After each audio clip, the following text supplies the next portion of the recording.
₹1 का सिक्का। एक ब्राह्मण व्यक्ति सुबह उठकर मंदिर की ओर जा रहा था। वहां उसे रास्ते में ₹1 का सिक्का मिलता है। वह ब्राह्मण के मन में विचार आता है कि यह ₹1 का सिक्का मैं किसी दरिद्र व्यक्ति को दे देता हूँ। वह ब्राह्मण पूरे नगर में ढूंढता है, लेकिन उसे कोई दरिद्र और भिखारी व्यक्ति नहीं मिलता है। हर रोज की तरह सुबह ब्राह्मण मंदिर की ओर प्रस्थान करते हैं। वहां उसे एक राजा दिखाई देता है। वह बहुत बड़ी सेना लेकर दूसरे नगर में जा रहा था। राजा जैसे ब्राह्मण व्यक्ति को देखता है तब उसे प्रणाम करता है और कहता है कि महात्मा, मैं युद्ध करने जा रहा हूँ। आप मुझे आशीर्वाद दीजिए कि मैं दूसरे नगर के राज्यों को भी जीत सकूं। यह सुनते ही ब्राह्मण व्यक्ति ₹1 का सिक्का उस राजा के हाथ में थमा देता है। राजा आश्चर्यचकित हो जाता है और ब्राह्मण से पूछता है कि आपने यह ₹1 का सिक्का मेरे हाथ में क्यों थमाया है।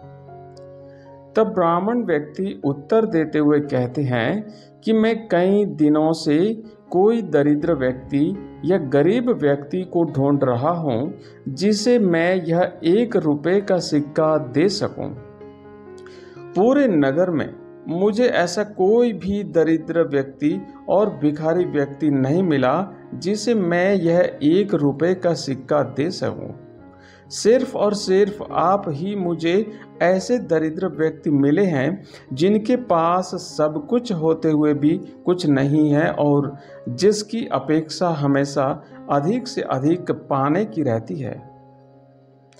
इसलिए मैं यह ₹1 का सिक्का आपको देना चाहता हूँ, क्योंकि जो दरिद्र व्यक्ति की तलाश में था वह साक्षात मेरे सामने खड़ा है। यह सुनकर राजा का मस्तिष्क शर्म से झुक जाता है और वह अपनी सेना को वापस जाने का आदेश देता है।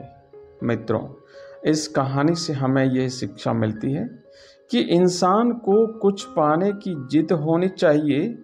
वह बहुत अच्छी बात है, पर आजकल व्यक्ति की इतनी तीव्र इच्छा होने के कारण मन में विचार आता है, तेरे जेब का पैसा मेरे जेब में कैसे आए। ऐसे स्वार्थी सोच में रहता है। यह बिल्कुल भी अच्छी बात नहीं है। फलस्वरूप उसे सब कुछ मिलने के बाद भी वह दुखी रहता है, क्योंकि उसकी इच्छा कभी खत्म नहीं होती है। मित्रों, इसी प्रकार के प्रेरक प्रसंग और हिंदी की कहानियाँ सुनने के लिए आप हमारे चैनल को सब्सक्राइब कीजिए। आप हमारे चैनल को शेयर कीजिए और साथ ही साथ इसे लाइक भी कर दीजिए। धन्यवाद।